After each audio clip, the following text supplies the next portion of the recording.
Hey there guys, it's Joey and this is the video for this week's Rune 101. Experiencing Mannaz this week. Gosh, it's been a better week this week. Right, first and foremost, let's show you some panda nails because I couldn't take a picture yesterday. A few of them have smudged, which is a bit unfortunate. But there you go.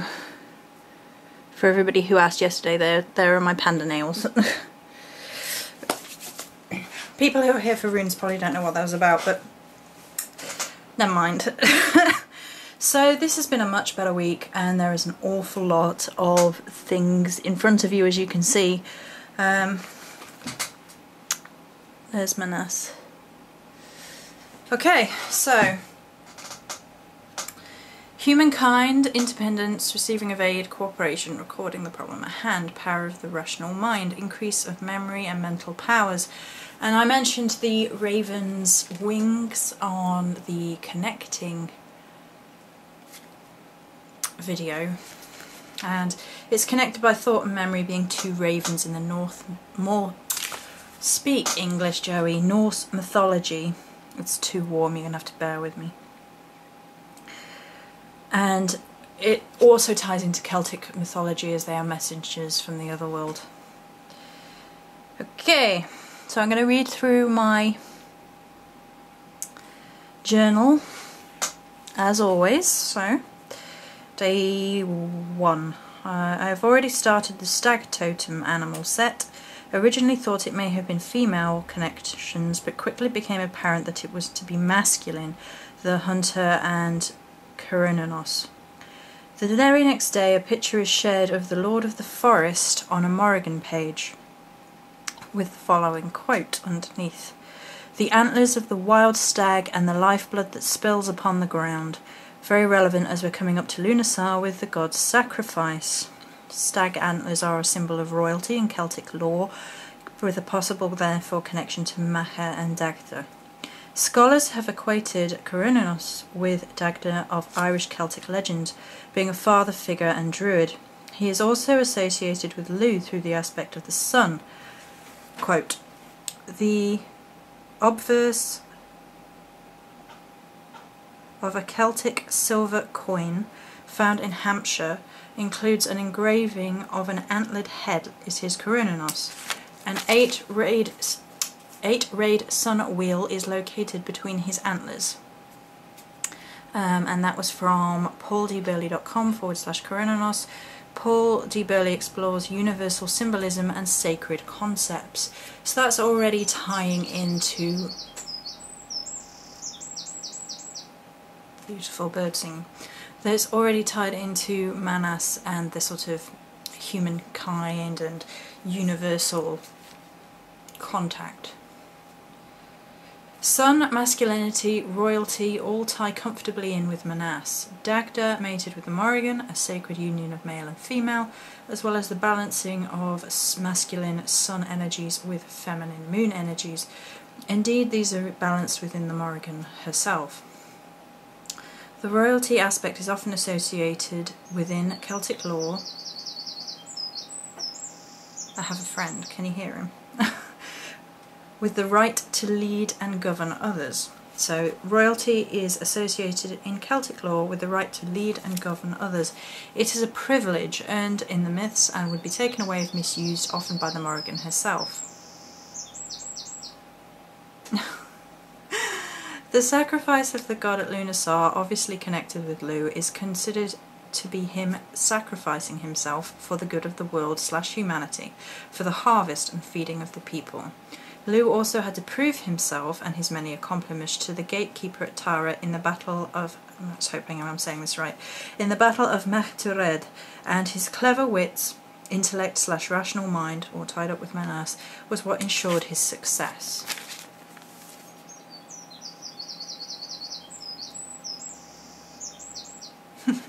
I hope you can hear that bird, otherwise it's just me pausing and laughing at nothing.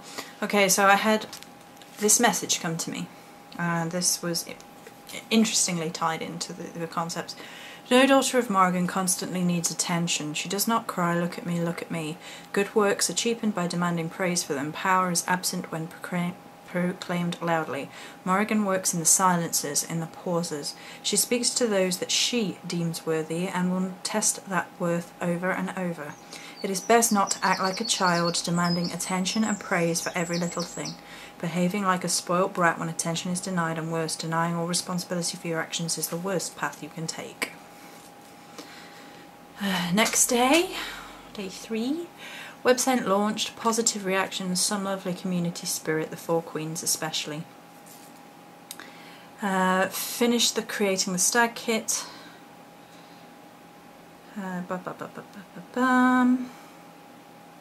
Today I feel relief, some joy, community coming together, surprise announcements of parcels being sent because of the debacle last week, which truly touched my heart and brought tears to my eyes. That was the Punky Bruiser, so I can shout out for her. That's 2 shout outs already, and here's another one. So Brenda today posted, this is day 4, about how it annoys her when people announce that they're deleting Facebook friends. I responded thus. This is how I responded. I don't see the need to announce deleting friends at all.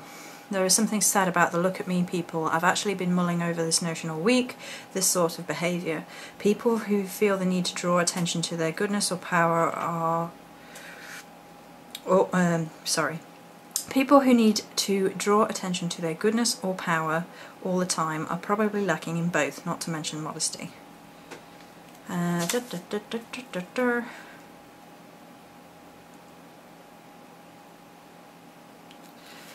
Okay.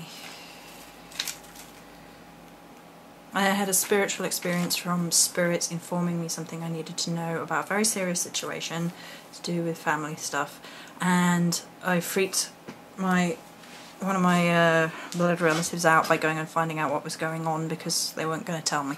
So I'm not going to go into detail about that because that's very personal and I don't feel right about going into that. More copycat behaviour today. Put a slight downer on the day. Day 4? Or is this just later on? I think this might be day 4. I came across a page about the moon in Scorpio, which is now over. It was July 16th to 18th. I've heard that 2 rutting elk can lock horns for over a day. Of course, humans in a power struggle can easily exceed that, especially during Scorpio's full moon. Not full moon, in Scorpio's moon, sorry. Power issues are raised, but what is likely hidden is the truth about where the power lies. Find your personal key, let your intuition lead. Struggling against those who try to copycat my identity, who through their own lack of creativity or personal power seek to steal mine to raise their social standing and or finance. Seems all the signs are pointing to this conflict raising its ugly head again, and perhaps the futility of engaging with it. They seek attention. It is not praise. If it is not praise, stolen praise at that, then it's just to try and cause me to react. That way attention is received on some level. Akin to a clashing of antlers proving grounds. In nature it is only natural, a test of strength and fertility. If only it was that pure and honest in the human world. Strength, the realm of Dagda, is not usually pitted against strength in the human world. Instead there is guile and deception, lies in place of honest competition. It is not 2 individuals who are engaging in honest combat, but instead my opponent seeks to poison the one they are envious of to usurp their place within the community. Such action is fruitless, for without the creative foundation which they lack or steal, their place is insubstantial and cannot be maintained. They are going against the lesson of the rune Mannaz in its advice to improve the mind and be rational. They can only fail. Side notes: I finished reading Witchlight this week. It's an absolutely fantastic book, and I recommend it. In which there is a book and she has a relationship with it. The supermoon was drawn to my attention this week with the full book moon, July 22nd, picture of stag, also called the thunder moon or wilt moon. It has a few other different names, so if you've heard it by other names, then that's, fair enough. Later that day there were ravens everywhere. An injured raven seeks human assistance to pull out porcupine quills. Actually, this was yesterday. So that was a YouTube channel, and the ravens, I think, tie into the raven messengers from across the other world. There was a deep spiritual communication and connection this week. Pictures of the 4 elemental ravens also popped up yesterday. Bran and Bave are tied to the other world, and we'll see a bit more of that in a second. Messages yesterday. Don't give everything you are to a reason to live which is outside of your own soul. For one day, you will see that rather than walking your own path, you merely walked someone else's. The emptiness will be palpable. Sadness will turn to resentment. Live your life with consideration, with love, and with support, but live, not give, your life. Symbolism of antlers, regeneration of life and heart energy. Deer's antlers can grow back after they fall. In Celtic mythology, a deer is a magical creature able to move between the worlds, so the other world and our world. And there would be the connection to Bave and Bran with the ravens, the other world connections, and ravens being messengers between the other world and this world. In the Celtic tradition, the hunting of a hind, a female deer, is equated with the hunt for wisdom. The constellation Scorpio, or at least the area around Scorpio, is sometimes debated as being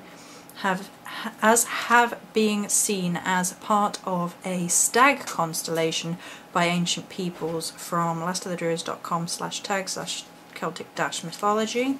Note moon in Scorpio earlier this week, so the connection of the Scorpio moon to the stag imagery there.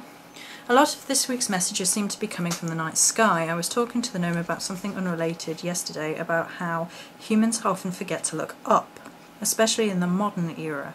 Then I was thinking it was a shame because I frequently stare at the sky. It's one of the most breathtaking scapes, you can't really call it a landscape, but it's a scape, which changes drastically and frequently, but is always beautiful. Night sky, constellations, stars, moon, dark mystery, wisdom, knowledge, journey, hope, wishes, cycles, guidance, air, peace, dreams and magic. Earlier this week I had a huge boost of energy and inspiration to create the moon sets, all tied in with that idea. We all look at the same stars, the interconnectedness of human beings, the possibility of connection. Everything is connected message from yesterday. And yesterday I also woke up with nothing is certain but uncertainty in my head. I was then musing about the damage caused by other people when they try to inflict control or value on others in a relationship, in a friendship, in a society. Those who would see a wild heart and a sharp mind and seek to dull and control it, to hold them so tightly, restricting movement and freedom in the false name of love. Love for who they are. Let them follow their path, else it is not love but control. There has to be mutual love and respect, of course. Allowing freedom does not equate to allowing an abuse of trust. I've heard people use freedom as an excuse for cheating on partners, and it's nonsense. The balance of the rational mind sharp and the wild heart free. Mannaz in balance. We are all connected.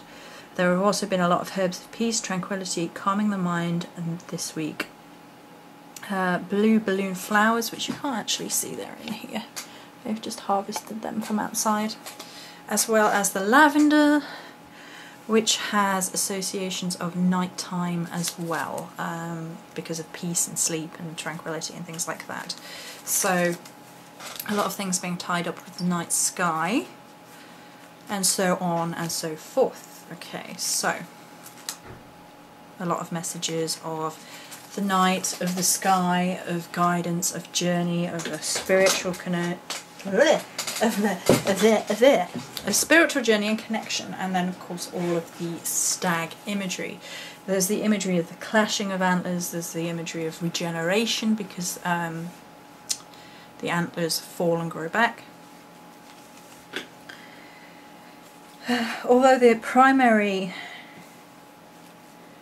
connection originally was Coronanos, which is the obvious antlered god of fertility and is very tied up with this time of year with it coming up to Lunar Sar. He's also very tied up with Dagda and Lu. And we're obviously coming up to Lunar Sar, which is also about, it's Lu's festival, and it's about sacrifice. And I was mulling over morality and sacrifice this week as well, and how much we sacrifice for other people and how much people sacrifice for us. It's that giving of aid thing again. There was usually sacrifice of some form involved. I was also tied up with the notion of those who seek praise from humankind, demanding rather than the blessed sharing, if you like. That came up a couple of times this week. People who feel the need to enforce control on those around them. This came up in the people who needed to announce they were deleting their Facebook friends, and there is two reasons I can think of for doing it, and it's to make yourself look so popular that you don't need these people, and to hurt the people involved. So neither of them are particularly positive messages. I've seen it done. Facebook is obviously the new battleground, clashing of antlers for power, so... And in this sort of modern world, it's interesting because there's been a meshing of everything in the online world this week.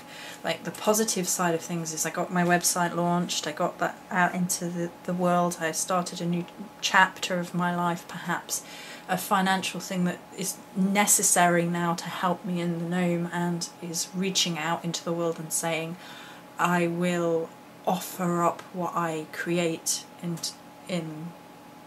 equal trade for financial reasons, for abundance and wealth that can help us survive. And it is literally about helping us survive. It's not about anything else right now. There has been messages of a wild heart and a rational mind. And I honestly think that Mannaz is about the balancing of the two. There is a picture on Facebook somewhere, I've posted about 5 times because I've loved it. I always love it, and I love every angle of the meaning of the being of this idea, which is, you were wild once, don't let them tame you. And by which we're talking about something I keep seeing, and I see it in men and women enforcing their values or their control, usually through their fear of losing or fear of lack of self-confidence or whatever on their partner. And every time I see it, it makes me flinch, because it can start off as sort of a neediness, and it grows into something soul-destroying and ugly. I've seen people, you know, do it with their children. I've had it done to me.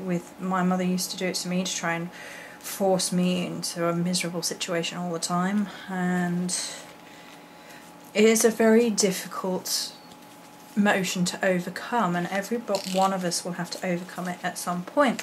I brought up my sisters, and there was a point when I had to accept that I could not protect them from everything, and I had to let them live their own life.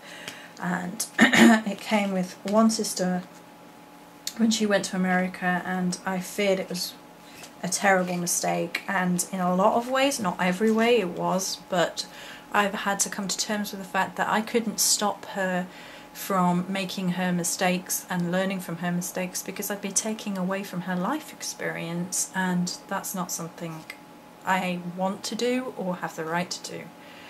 There are people who try and force their values and on their partners and friends and in society in general, and I went through a lot of my life feeling very bad for having what I called an artistic soul. I didn't want or agree with the 9-to-5 grind of going somewhere every day for money and killing yourself. Killing your soul, killing your spirit, and I understand that 99% of people who do it have to. And there is the control, there is the society aspect. You have to. You have no choice. I mean, we all have a choice, and the other choice would be some sort of societal uprising, but it's very unlikely to happen because of the pure amount of control in place. I'm seeking out a life which is not like that, which is following my path, and the first step was this website and the selling of my creations and things, and from here on out I will be, excuse me, heat and water needed, writing and trying to get myself published. This is my plan, my goal, my hopes, my dreams. And our personal hopes, goals and dreams are tied in with Mannaz at the end here, with a lot of the nighttime lunar and star wisdom. A lot of the imagery this week came from information about moon cycles, about astrology, which is not something I usually look at. Constellations came up this week. The moon came up this week. You know, we're coming into another supermoon, and I had this insane, crazy passion to create the dark moon and the light moon, full moon, sorry, sets. And I have the two candles here, so you can actually see them better. Let's move them because they are that friggin' beautiful. We'll move actually, there's the stag ones, and we've gone over the stag in some depth, so I don't know. We might go over it some more. So, I mean, there you go. This is the dark moon. You can see much better in this light now. And then it's powder, which is something incredibly unique to me for the time being. And then the full moon. And it's powder, protection powder. Incredibly unique, incredibly beautiful. And then, of course, obviously the flowers and things have nighttime associations as well. Lavender for sleep and dreaming, and then these blue balloon flowers, which they'd all actually dried on the branches because of the heat, so they're actually already pretty dry, most of them.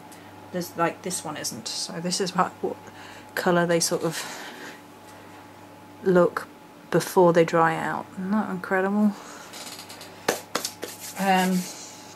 So there are all these nighttime associations, and that's dreams, and looking to the stars, and that's how people used to guide their way through journeys. And the idea that we look up into the night sky and we all are under the same stars, and how we feel so far away from everybody, but it's closer than we think, and our hearts can be moved by looking at the same sky.